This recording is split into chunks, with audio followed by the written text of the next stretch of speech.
for this occasion. We were hoping we were able to get outside, and the weather allowed us to. It was supposed to be a terrible rainy day. I was telling Eric, and God was watching, and he didn't want that for Charlie. He just didn't want that. So it's really beautiful. It couldn't be more beautiful. Today we're here to honor and remember a fearless warrior for liberty, beloved leader who galvanized the next generation like nobody I've ever seen before, and an American patriot of the deepest conviction, the finest quality and the highest caliber, the late, great Charlie Kirk.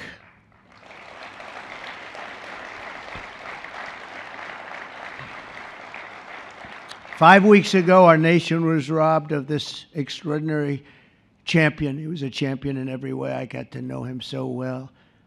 He didn't like losing.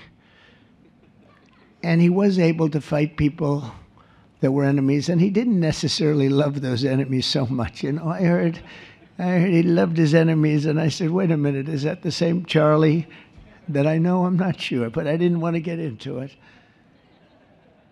But it was a horrible, heinous, demonic act of murder. He was assassinated in the prime of his life for boldly speaking the truth, for living his faith and relentlessly fighting for a better and stronger America. He loved this country. And that's why this afternoon it's my privilege to posthumously award Charles James Kirk our nation's highest civilian honor, the Presidential Medal of Freedom. Thank you.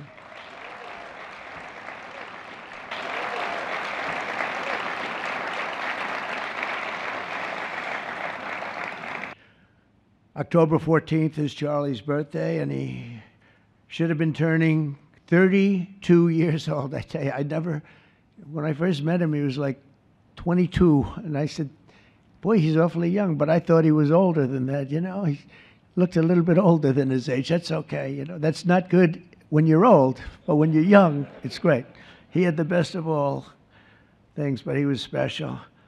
But instead, Charlie is attaining a far more important milestone. We're entering his name forever into the eternal roster of true American heroes. He's a true American hero, an amazing person, way, way beyond his years. And I'm honored to be joined by a woman who has endured unspeakable hardship with unbelievable strength, and that's Charlie's. People like Charlie, it's just they've got a power that others don't have and very few people will ever have. So today, like those martyrs before him, Charlie's voice, his message, and his legacy are stronger and greater than ever before. They are greater than ever before. Look, this is a horrible event, but it brought out the greatness of Charlie. Nothing could have ever supplanted this. And I would like to ask, if I might, the military aide to read Charles James Kirk's citation for the Presidential Medal of Freedom. Thank you very much. Thank you.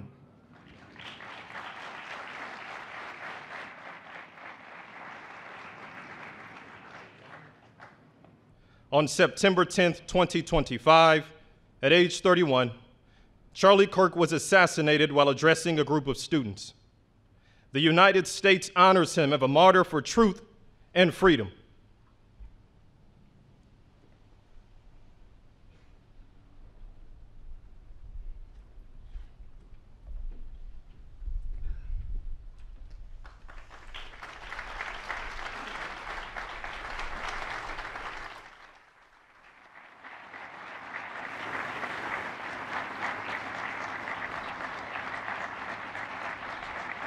Jelajahi cara baru mendapatkan informasi. Download MetroTV Extend sekarang.